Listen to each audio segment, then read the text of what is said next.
If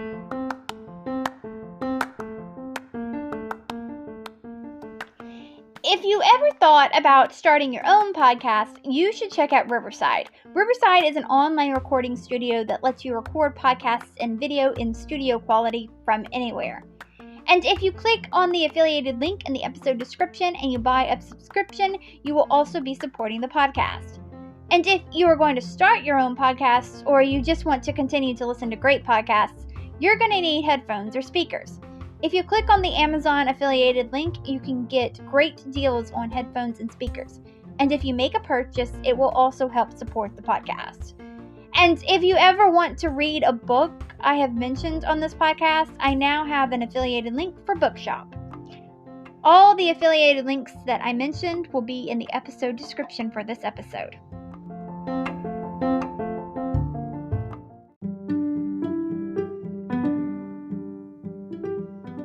This is just a reminder that this podcast has merch and a Patreon, and if you could contribute to one of those to help keep this podcast going, I would greatly appreciate it.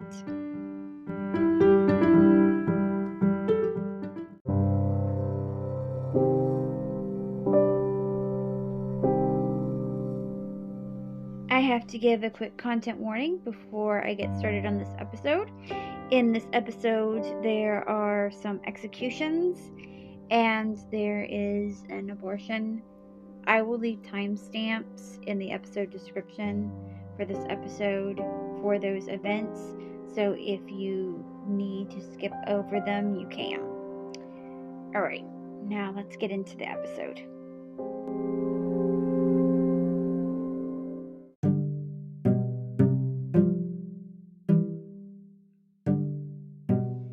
This week, Queen Kristina of Sweden's story comes to a conclusion. In this episode, we find a stressed and unhappy Kristina, which leads her to make the biggest decision of her life and change the course of history for forever. Hi, my name is Courtney Jewell, and you are listening to the 10th episode of the 4th season of History Shelf, a podcast about history that proves that sometimes fact is even more interesting than fiction. We are in season 4 of History Shelf, and it is titled They Are a Rainbow. This season of History Shelf, I will be covering each week a historical figure that was a part of the LGBTQIA community. These were people that during their time they had to hide a part of their identity from the world. So while I fully believe that those who are out and proud in their lifetime, even if it had the potential to cost them everything, deserve to be praised and recognized, those are not the people that I will be covering this season. I am covering the ones that were made to love in the shadows, the ones that had to lie to most or all of the people around them. Now, I know that sexual orientation and gender identity are complex, and some of the terms that I will use to describe these subjects were not around in some of their lifetimes. So, obviously, some of these subjects would not have used the same words to describe themselves as I will be using. But I don't want to get too hung up on my wording. I just want to celebrate a part of these individuals that in their time there was pressure all around them to feel shame about. I want to focus on that love and gender are not black and white. They are a rainbow. And for this week, I am talking about Queen Kristina of Sweden once again.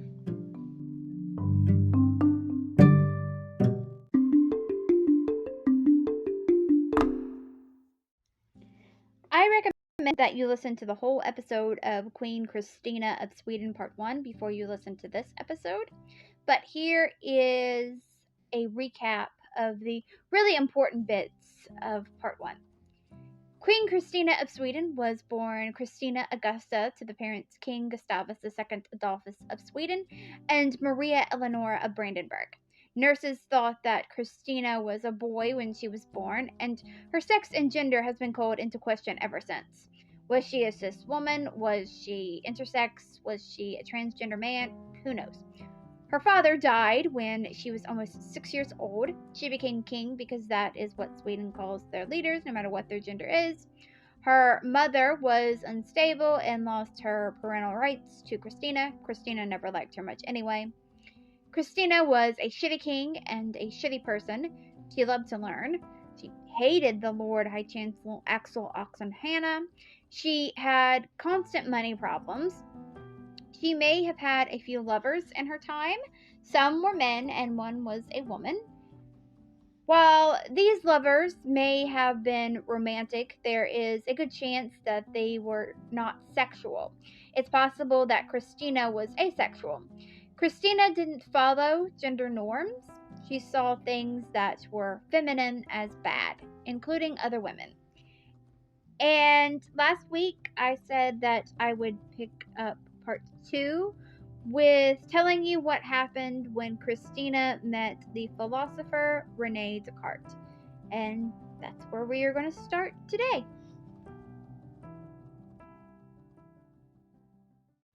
Kristina was a fan of the philosopher Rene Descartes, and they sent letters back and forth to each other, and she asked him to come to Sweden so they could meet. He didn't want to go to Sweden. He didn't like the cold, and Sweden is cold. And remember, they were experiencing a little ice age during this time. So, what do you think Kristina did when he told her that he didn't want to come? Do you think that she said, that's fine? Or do you think that she sent people to go kidnap him and take him to Sweden? Just so you know, it was the latter, which I don't endorse or recommend. Please don't kidnap your favorite celebrities. That's not cool. The kidnapped victim arrived in Sweden on October 4th, 1649. When he arrived, he was not what she thought that he would look like. She wanted him for some reason to create a ballet, and he didn't understand why she wanted him to create a ballet. He was confused because he was a philosopher. He may have written the story of a ballet for her, but that is highly unlikely. He started tutoring her on December 19th, 1649. She made him start tutoring her at 5 a.m. 3 times a week, and it was really cold and he wasn't allowed to wear a hat in her presence. They found out that they did not like each other. He wrote on January 15th, 1650 that they had only seen each other 4 or 5 times. On February 1st, he caught a cold, and on February 11th, he died of pneumonia. So, Queen Kristina of Sweden killed the philosopher Rene Descartes, sort of.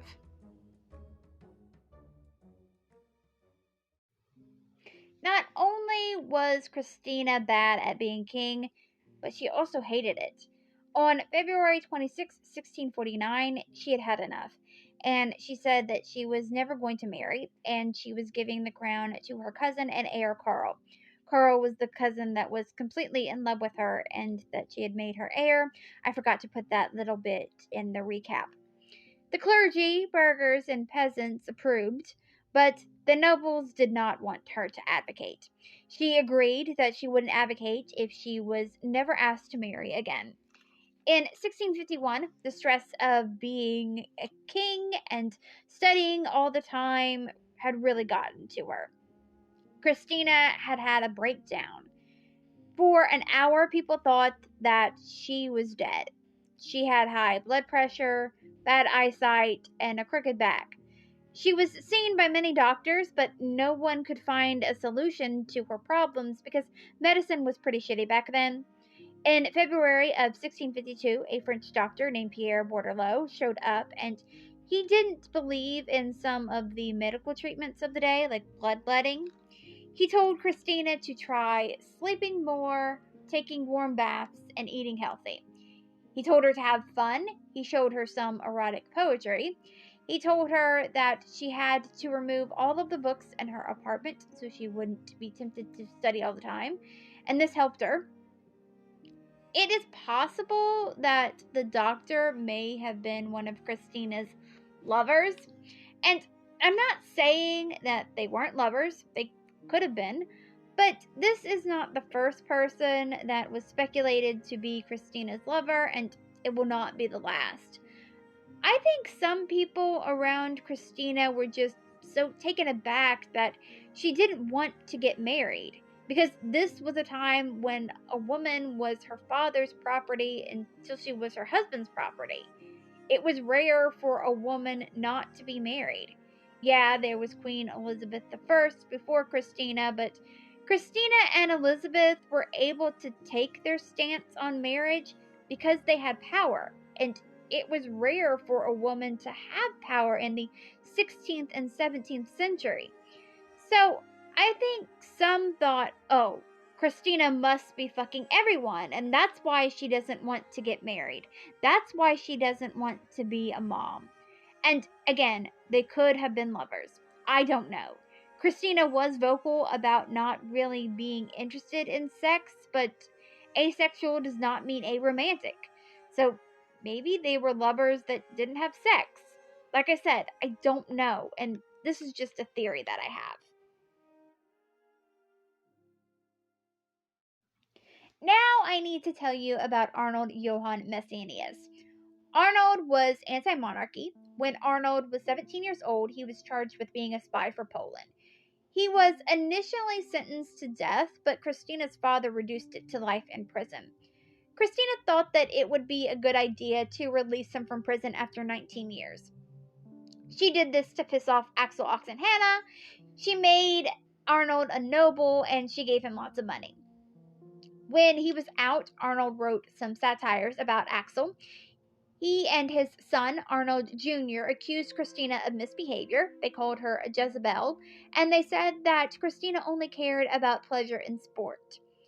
Kristina's cousin and heir, Karl, received an anonymous letter that said that he should do whatever he needed to do to take the crown, even if that meant that he had to kill Kristina. Karl told Kristina right away about it, and Kristina knew that it had to be Arnold. Karl gave Arnold a warning that Kristina was going to arrest him. Arnold didn't run, and it was found out that some other nobles also were fans of the let Karl take the throne even if he has to kill Kristina plan. Arnold and his son were quietly arrested because Kristina couldn't make a big deal about it because she couldn't let it be known to others that some powerful people wanted her dead. Under torture, Arnold and his son confessed. Arnold was beheaded and Arnold Jr. was broken on the wheel. His limbs were beaten to pieces. His body was left at a crossroads. Arnold gave his books to Kristina and begged for her to sell them and give the money to his wife and daughters. But, of course, Kristina kept them because they were books and she was Kristina. His wife and daughters ended up in poverty. Kristina gave Karl a reward for telling her about the letter. What was this grand reward? It was a portrait of Kristina surrounded in diamonds. That honestly says the most about Kristina, I think. During this time, it was the first and only time that Kristina and Axel got along. 3 years later, Kristina was riding a horse on the crossroads where Arnold Jr. was, and she ordered the body to be taken down for burial. Kristina left Stockholm when the murder plot was going on and also because of plague. When she returned a year later, all of her scholarly friends had left. So now, Kristina was bored. Something that Kristina was interested in was Catholicism.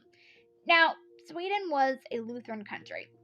Kristina was really interested in Catholicism's views on sin and celibacy. Around the end of 1651, Kristina started to talk to Catholics about becoming a Catholic herself. She was talking to priests and cardinals. She wasn't just telling some random Catholic that she was going to become Catholic. Around May of 1652, Kristina was fully committed to becoming Catholic. She sent Matthias Palvinsky to Madrid. Matthias was a Swedish diplomat. King Philip IV of Spain sent his diplomat Antonio Pimentel de Prado to Stockholm in August of 1652. King Philip IV of Spain also showed up in the last episode that I did on King James VI and First, if you remember. He was the son of King Philip III of Spain, and King James VI and First tried to marry his son to King Philip IV of Spain's sister. Philip was Catholic, and he also had an amazing mustache. Really, one of the best. I made a video of the pictures of all of the people that I mentioned in that episode, and I posted it on TikTok and Instagram. I do that for all of the episodes, actually. You should go take a look at this man's mustache. It is great. Look for the video that says King James the 6th and 1st Part 4 pics on TikTok. But anyway, back to Antonio. He was sent there to figure out a way to get Kristina out of Sweden. People think that there was a possibility that Kristina and Antonio may have been, wait for it, lovers. Antonio asked for a painting of Kristina to give to King Philip IV, and the painting is great. It's not surrounded in diamonds, but it is of her on horseback. I will post a picture of it in a video on TikTok. In February of 1654, Kristina told her council that she was advocating her throne. There was no talking her out of it this time. She had had enough. It wasn't fun for her, and Kristina was all about having fun. She hated the stress. She hated the pressure of people wanting her to get married and have children, and she wanted to be Catholic. So she was done. Axel told her that she would regret her decision in a few months, but they let her advocate, even though there were people that didn't want her to advocate, including her cousin and heir Carl. But like I said, Kristina was done. So they worked out a pension for her. It wasn't what she wanted, but she should have been financially set. She made a deal that she would still be king, but she would no longer be the king of Sweden. She would be a king without a realm. She would be a king without any of the responsibilities, which you have to hand it to her. She really was all about living her best life. She advocated her throne on June 16th, 1654. She wore regalia, which were removed from her one by one. When it came to removing the crown, no one wanted to touch it, so Kristina had to remove it herself. When she was dressed only in a white taffeta dress, she gave a speech and thanked everyone. Count Pabral the Younger, a member of her privy council, said that she, quote, stood there as pretty as an angel. Carl took the throne as King Charles X Gustav. A few days later, Kristina cut her hair into a bob. She eventually would end up shaving her head and just wear wigs. And she put on a pair of pants, and she found that she really liked pants, so she wore them a lot from then on. She grabbed her jewels and books and some statues and paintings to sell along the way, and she got the hell out of Sweden. Before she left, she secretly took communion. She did that in secret because she didn't want Axel to know, because she feared that if he found out, then she would not get her pension. She took off with Bernardino di Ribaldino. He was a count of the Holy Roman Empire. She rode out of Sweden into Denmark as Count Christoph Donat.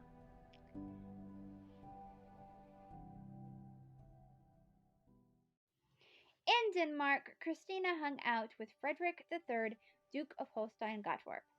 Frederick had some children. He actually had a lot of children. He had 16 children to be exact. Kristina liked 2 of his daughters, which was kind of out of character for her. She usually didn't like women. Before this, Eva Spar was really the one exception. Kristina liked Frederick's daughters, Marie Elizabeth and Hedwig Eleanor. She liked them so much that she thought that her cousin and heir Carl should marry one of them. Kristina wanted him to marry Marie Elizabeth, but he was sent portraits of both of them. He decided that he wanted to marry Hedwig Eleanor. In true Kristina fashion, she said that Carl regretted his choice of a wife. She said that she imagined him saying, quote, I shall be miserable all my life, since Kristina has refused me the glory of possessing her. Nothing can console me for it, end quote. And again, that was just what Kristina thought Carl said. Now we know that Kristina could be full of herself, and I think her saying that does prove that, but maybe she wasn't completely wrong because Carl was obsessed with her. Carl had spies on Kristina, and they would report back to him the things that she was doing, like when she was walking around with a gun around her neck. On July 10th, 1654, Kristina went to Hamburg. The magistrate prepared a fancy house for her there to stay at, but when she got there, she didn't want to stay at the house. She wanted to stay at her friend and her new banker, Jacob Carell's house. This caused a scandal, partly because all of the energy that had been put into making the house look nice, and it also was a scandal because Jacob was Jewish. So some people protested Kristina staying there, but she didn't care. She stayed with her friend and she reminded them that Jesus was Jewish. That was probably the most decent thing that Kristina did in her life. She stayed in Hamburg for a little bit and then she left without telling anyone. In a Lutheran church, she left behind a book of poetry as an insult. She wanted to let people know that she wasn't paying attention while she was at church. Kristina then headed to Spa, Belgium. King Charles II was hanging out there. He wasn't king during this time, though. Oliver Cromwell was still in power. Some people thought that Charles should marry Kristina and she could help him become king. At this time, Oliver Cromwell's wife was sick and she saw a painting of Kristina and she thought that Kristina should be Oliver's next wife. I guess Oliver Cromwell's wife and the people that thought Kristina should marry Charles didn't understand that Kristina was never going to marry anyone. Kristina then hopped to Holland. She spent some time there with the scholars Johann Friedrich Gronovius and Anna Maria von Sherman when she was there. From there, she went to Antwerp. So Kristina was just out there touring Europe and living her best life. While she was in Antwerp, she visited with Archduke Leopold Wilhelm of Austria, Louis II de Bourbon, Prince de Condé, the ambassador Pierre Chenu, and the former governor of Norway, Hannibal Sehested. Kristina wanted to go to Pope Innocent X and tell him that she had become a Catholic, but Pope Innocent X was about to die. That meant that a new pope would be chosen soon. Pope Innocent X was Spanish, but the next pope could be French. So the Emperor of the Spanish Netherlands told Kristina not to go because the pope could die before she got there, and he wanted Spain, and not France, to get credit for converting Kristina. Kristina claimed that it was her choice not to go, but she really needed her friends at this time because she needed money, because she was broke already. It hadn't even been a year since she had advocated, and she had already pawned all of the valuables that she had taken with her when she left Sweden, and she had no money. So she needed to do what her friends told her to do. She didn't have the luxury to piss them off. She ran out of money because she was just terrible with it. She spent a lot of her money on the theater. She even hired a theater company for her own entertainment. She would also hand out gifts to random people. Carl told her that she could come back to Sweden and he would help her out, but Kristina did not want to go back to Sweden. Kristina started saying that Pierre Chenu had asked her to be a mediator between France and Spain to end the war. The war that I'm talking about is the Franco and Spanish War. And I don't know why Kristina did this or if it was true, but Pierre came out and said that he didn't do that and that he wanted Kristina to stop saying that he did. He released a public statement saying that. Kristina released her own public statement, doubling down that he did, and she said that she would not stop saying that he did. This caught the attention of a cardinal named Jules Mazarin. He thought that Kristina was secretly in league with the Spanish. He made some pamphlets about her. So once again, pamphlets were made about Kristina. These pamphlets called Kristina a sex worker, a lesbian, and an atheist, and this tarnished her reputation.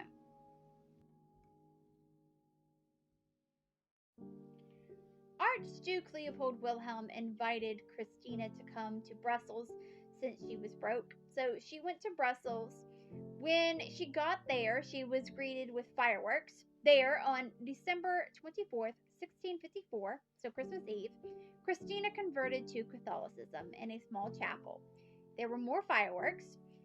She didn't make it public that she had become a Catholic, though, because she was still afraid that Sweden would take away her pension.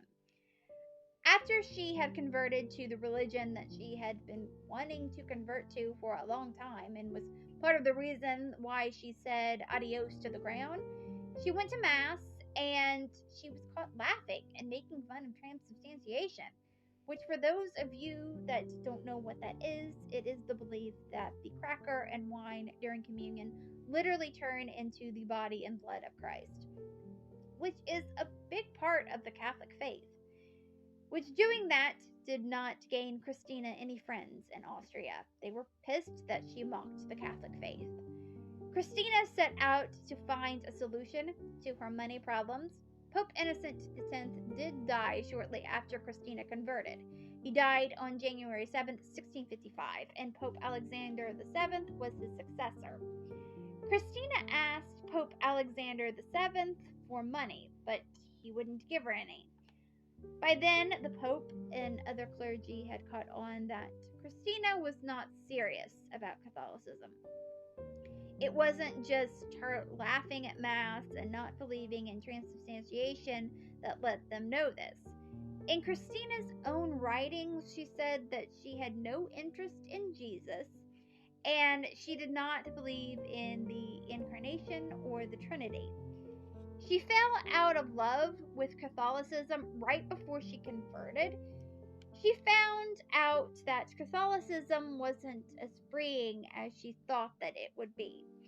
Before she had decided to convert, she had talked with some clergy and they were trying their best to get Kristina to convert.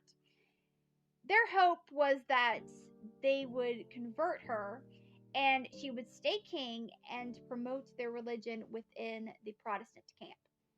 That would have been a huge win for them. So they told her that the Catholic Church was very open-minded and the Catholic Church was open to science. Kristina found out that they weren't actually open to science. And so she started to fall out of love with the Catholic faith. Kristina was going to take out a loan against her lands in Sweden, but Carl actually told her no. So Kristina had to come up with another plan to get money. And her big plan was that she was going to raise an army and take back Sweden and become king of Sweden once again. She wanted to do this partly because she was struggling with money and partly because she missed being a king of a nation. So she regretted her choice to advocate, like Axel said that she would. But that plan went absolutely nowhere. She ended up getting a loan from a friend that she stayed with when she was in Antwerp. His name was Graciel de Ion, and he gave her money knowing that she would probably never pay him back, and he was fine with that. Kristina took his money in September of 1655, and she headed off to Rome. She had her own entourage at this point, and her entourage consisted of 255 people and 247 horses, and they all traveled with her to Rome. She was welcomed by Francesco Santinelli. He was a poet, and his brother, Ludovico Santinelli, he was an acrobat and dancer. And she took them into her service, and they stayed in her service until Ludovico killed a man named Gian Rinaldo Monodeschi. There in Rome, Kristina checked out a 6-hour musical that was about love, betrayal, lesbianism, and incest, and she absolutely loved it. So she was just chilling in Rome and having a good time, which was all what Kristina's life was about. Kristina waited in Innsbruck, which is a city in Austria, before she went to Rome, and Ferdinand Charles, Archduke of Austria, almost went bankrupt entertaining Kristina. On November 3rd, 1655, Kristina told everyone, including her cousin Karl, that she was now a Catholic. She left Innsbruck on November 8th. Pope Alexander VII sent a special carriage and chef for her. She went to Rome, and then she left Rome, and then she came back 2 days later on December 20th for her grand entry. She made her grand entry on horseback. Rome was happy to welcome Kristina. She sat in a chair next to the Pope, but that chair was only for ruling monarchs. They let her sit in the chair because no one knew how to tell her that she couldn't sit there.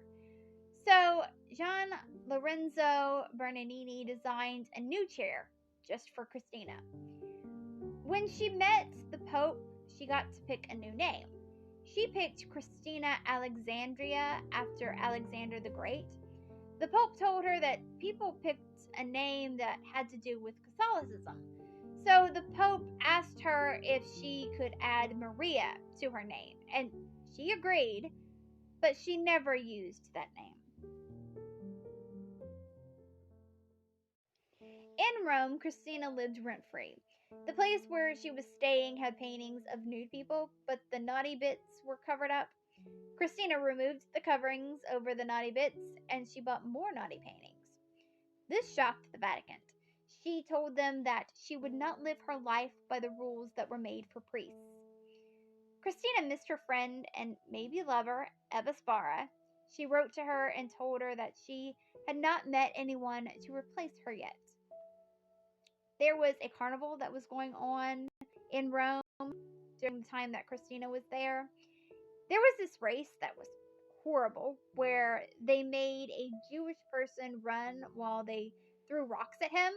Kristina didn't like that because she liked Jewish people, but even though she didn't like it, she didn't use her power to try and stop it or anything. She just didn't go to the race. During this time, Kristina didn't pay her servants. So her servants started to steal from her. They took her silver, furniture, and even her doors. And Kristina did absolutely nothing about it. She opened an academy called Academy of Arcadia on January 24th, 1656, which I told you about last week. She visited convents to go listen to music. So again, she was just vibing and living her best life.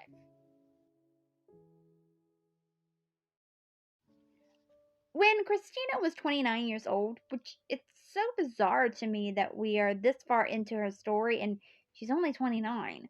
Anyway, when she was 29, she met a cardinal named Deccio Azzolino. He became her BFF, and there definitely seems to have been some sort of romance between the two of them. He had a bad reputation. He slept around a lot. Kristina said that he reminded her of Axel, which I do not understand because she hated Axel, but she loved Deccio. But we are probably better off not trying to understand Kristina's way of thinking, to be honest. Deccio was a spy, and he taught Kristina code, and like I said earlier, there was something going on between the two of them. Was sex involved? Maybe, but I kind of doubt it. Kristina saw having sex as being submissive, or at least that is how she saw a woman having sex with a man as. She said that she probably would have had sex if she would have been a man.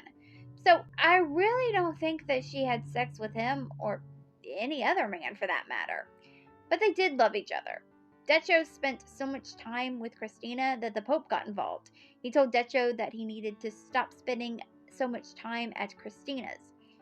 Kristina started dressing sexier during this time. She wore more revealing necklines.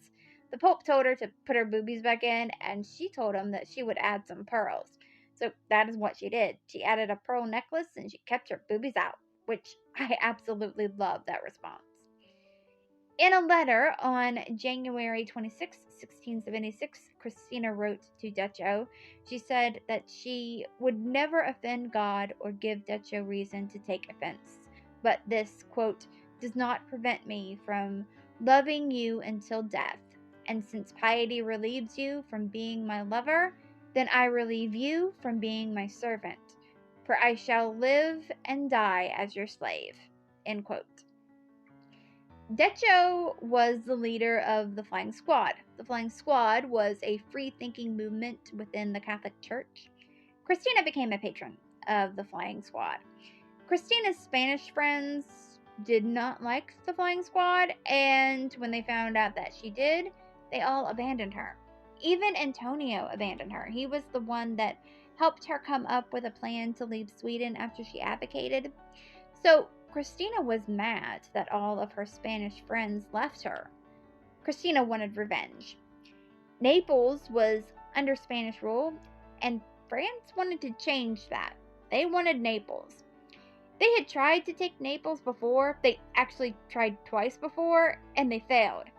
Kristina was interested in helping them out with try number 3.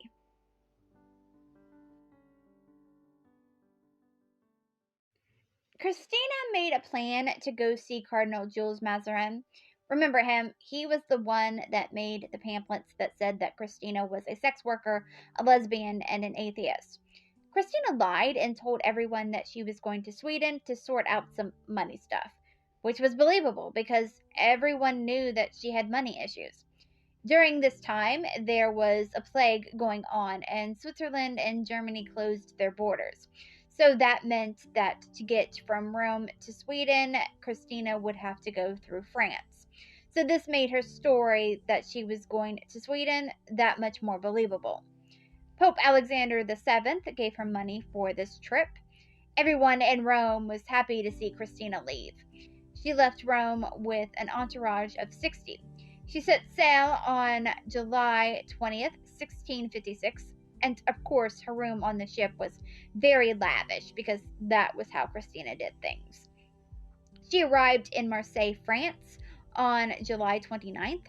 When she got to France, she was greeted with protests. No one wanted anyone on her ship to get off the ship because they knew that there had been plague in Rome. But they quickly changed their minds because everywhere that Kristina went, Jules Mazarin was funding parties, and the people of Marseille wanted to party for 3 days. So they took the risk of getting plague so they could have a little fun. There, Kristina met with Henry II, Duke of Guise. She spent a lot of time with him, so of course people started to speculate that Kristina and Henry were lovers. Henry had described Kristina's wig, because remember, she shaved her head and she wore wigs. But from what Henry said, it sounds like she didn't take care of her wig, because he said that it was messy. Now, who knows if Kristina and Henry were lovers? But there was someone else that Kristina met in Marseille, and there's more evidence that Kristina felt some sort of feelings for them. Kristina met the beautiful 20-year-old Marquise Elizabeth de Castellon. Elizabeth was known as the most beautiful woman in the kingdom. Kristina was infatuated with her. Kristina even delayed her trip to go talk to Mazarin about taking Naples so she could spend more time with Elizabeth. Kristina and Elizabeth exchanged letters for a while. In a letter that Kristina wrote to Elizabeth, Kristina said, quote, "Ah, if I were a man, I would fall at your feet submissive and languishing with love.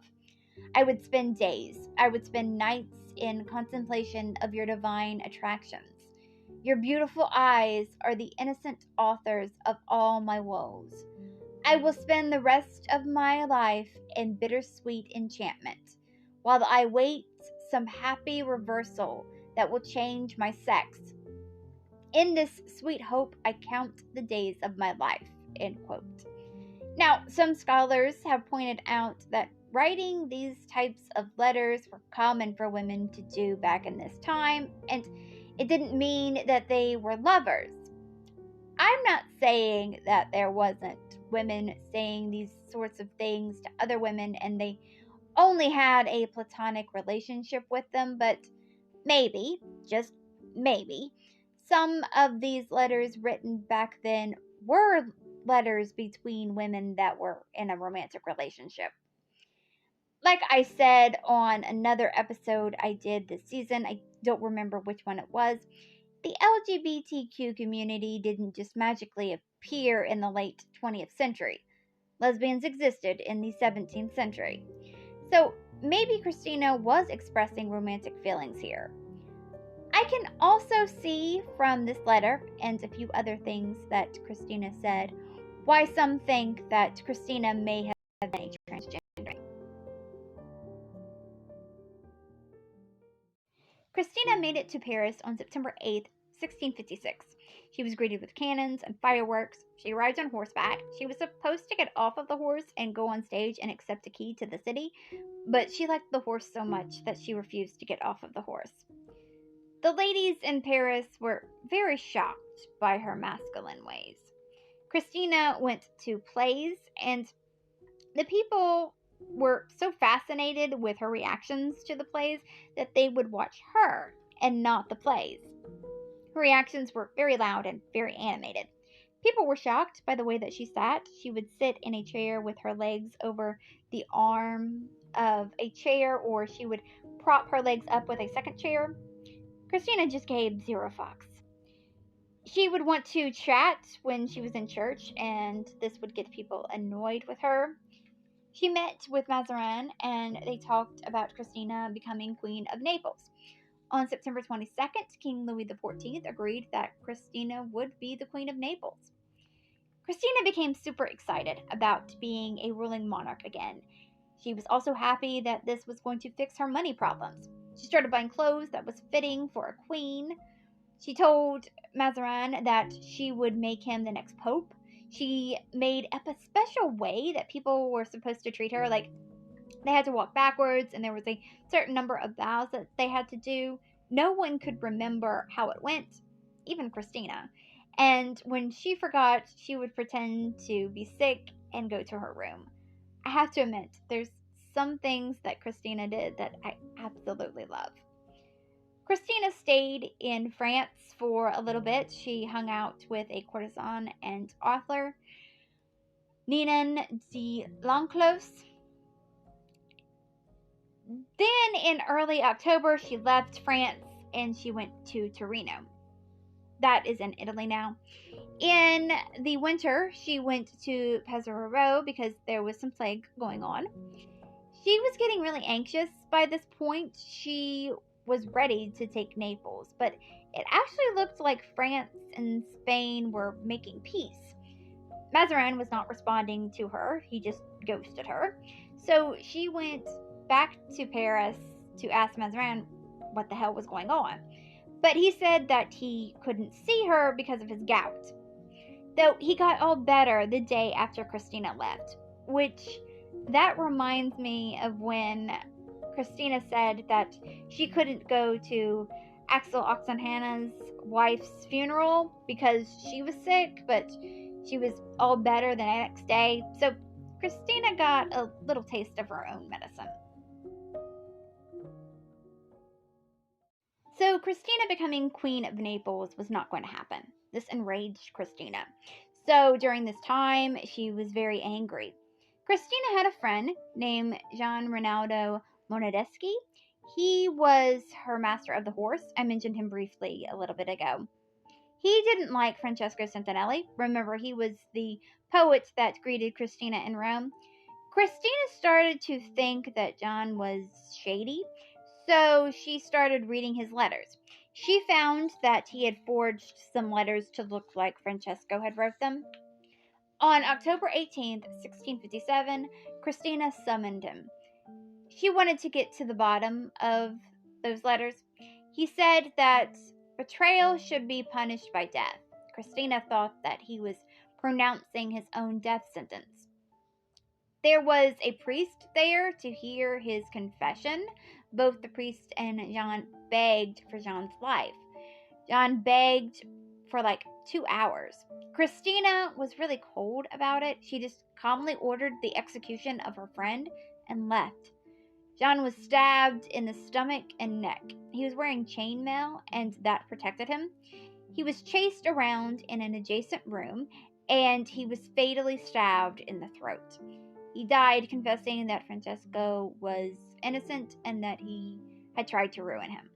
One of Jean's 3 executors was Francesco's brother Ludovico. Kristina said that she was sad that the execution had to happen, but justice had been served. She told the priest to bury him inside a church, and she paid an abbey to say some masses for his soul. In France, where Jean's murder took place, what Kristina had done was legal. Remember, Kristina was still technically a king. Monarchs could kill a member of their household, but this event turned pretty much everyone against her. She was no longer popular. Rome was not happy. The Pope was not okay with this. He said that legal action would be taken against Ludovico since Ludovico was from Rome. Rome banned Kristina from returning to Rome. Mazarin tried to help her out. He told her to say that she had nothing to do with the killing.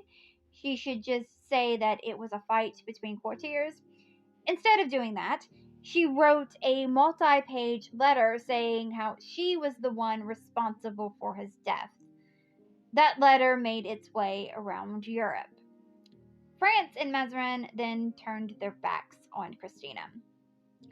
She had burned Jean's letters, so there wasn't even proof that he was guilty.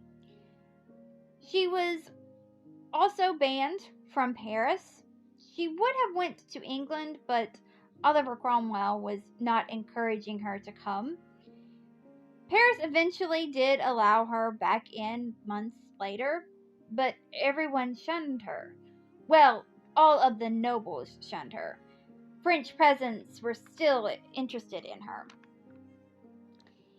In Paris, she just kept partying until France kicked her out. King Louis XIV's mother, Anne of Austria, had had enough of her, and she kicked her out.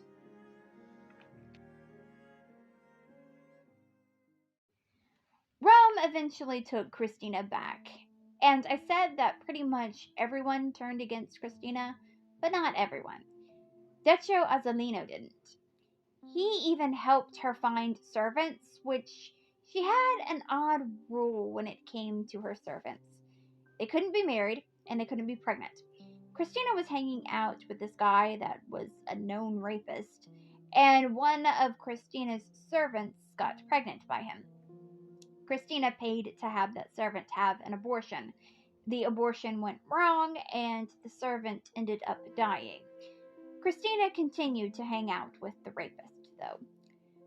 When she went back to Rome, there was no grand entry.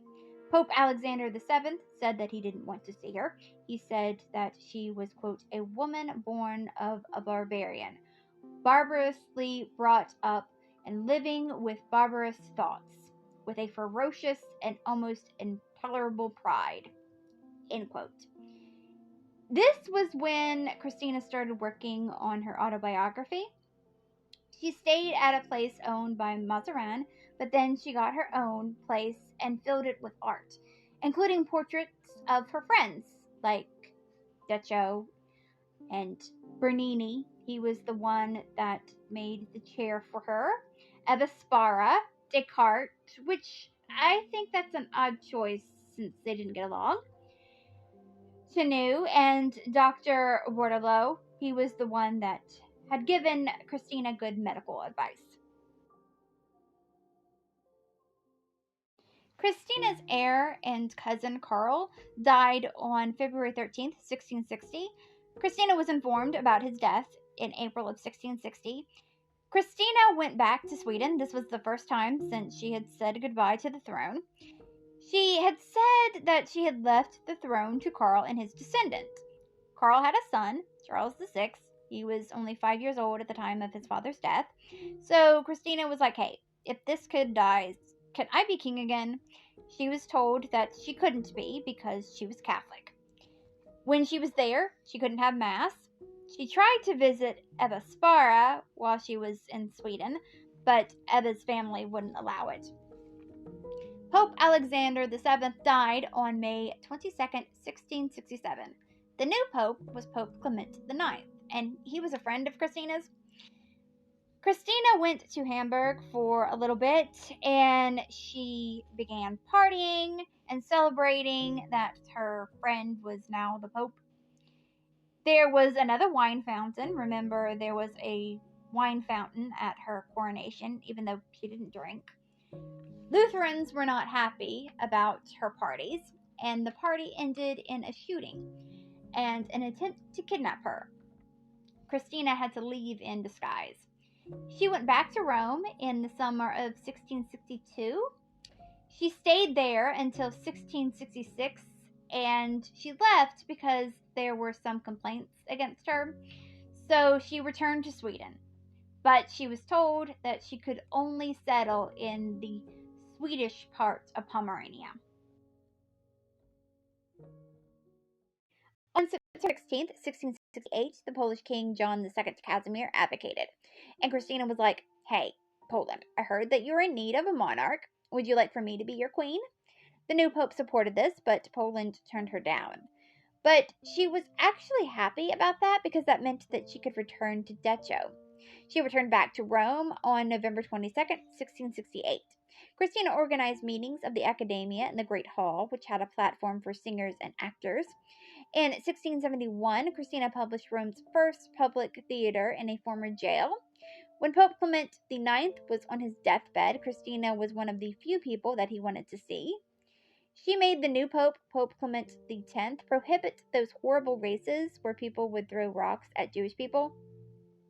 Remember, she had experienced those earlier in her life, and she was appalled by them, but she didn't do anything about it. She just ignored them. She said that Roman Jews were under her protection, and she also spoke out when King Louis XIV took away the rights of French Protestants.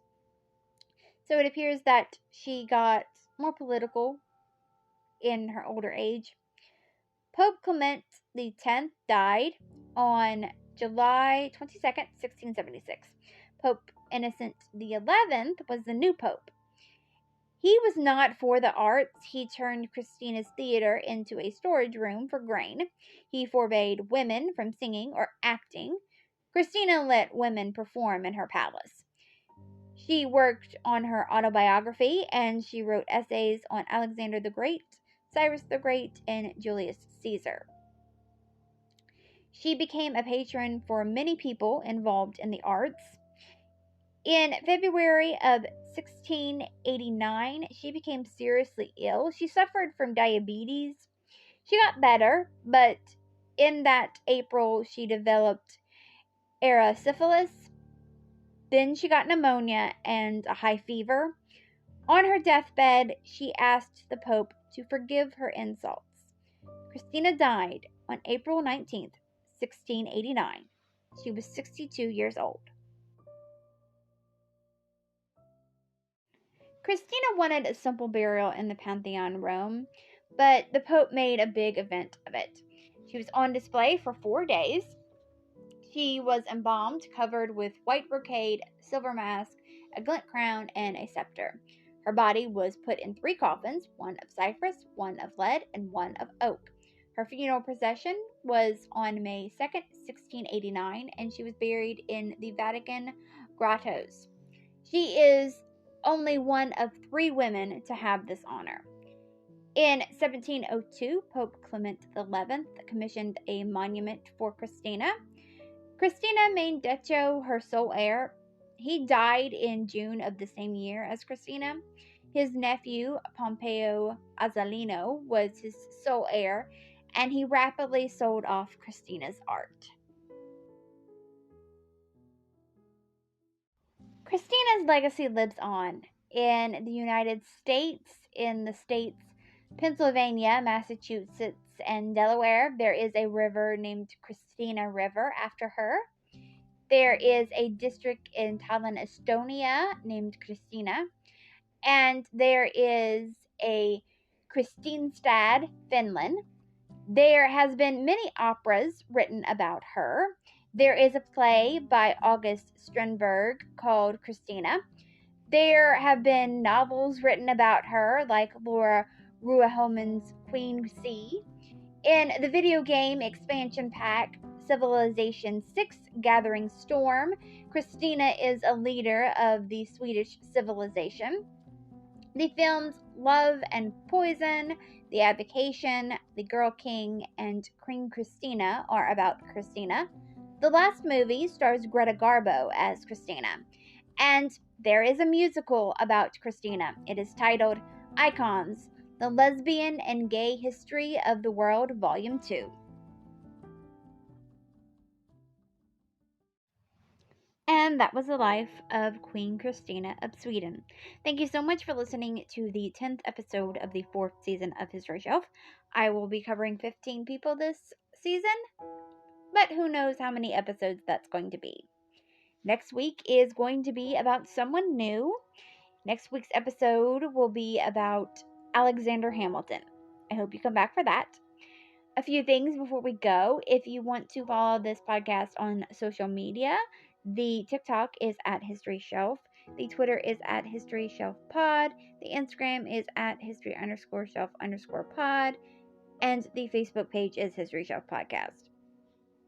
If you want to help out this podcast financially, there are a few ways you can do that. One is you can buy merch from the History Shelf merch store, or you can become a Patreon. This podcast is always going to be free, but there are some perks that come along with becoming a Patreon. The first tier is called History Student, and that is $1 a month.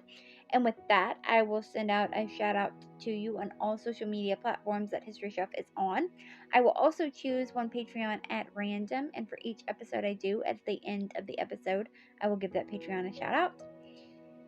The second tier is called History Fan, and that is $3 a month. And with that, you get the first tier, plus you get to vote in a poll that helps me choose the theme for the next season of this podcast. The next tier is called History Buff, and that is $20 a month. And with that, you get the first 2 tiers, plus you get a handwritten note of thanks mailed to you from me. And the last tier is called History Lover, and that is $40 a month. And with that, you get the first 3 tiers, plus you get to choose one item from the History Shelf merch store. You can choose any item that you want except for the zip-up hoodie. You can also take out ad space on this podcast. I have a gig on Fiverr that lets you do that. Also, if you click on one of the affiliated links, there's one for Riverside, there's one for Amazon, and there's one for Bookshop. If you click on one of those links and you buy something, that helps support the podcast. But if you don't want any of the merch or any of the perks, and you don't want to buy anything, but you still want to help support this podcast, I have turned on listener support on Spotify for podcasters. The links to everything that I just said will be in the show notes for this episode. But as always, the best way that you can help support this podcast is to just continue to listen to it. And there are a few other ways you can help out this podcast for free. One is if you are listening on a platform that lets you rate this podcast 5 stars and or leave a positive review. If you do that, that would be very helpful. Also, sharing this podcast on social media with your friends and family would be very helpful. Alright, well, until next week, keep learning, keep loving history, and come back for next week's episode.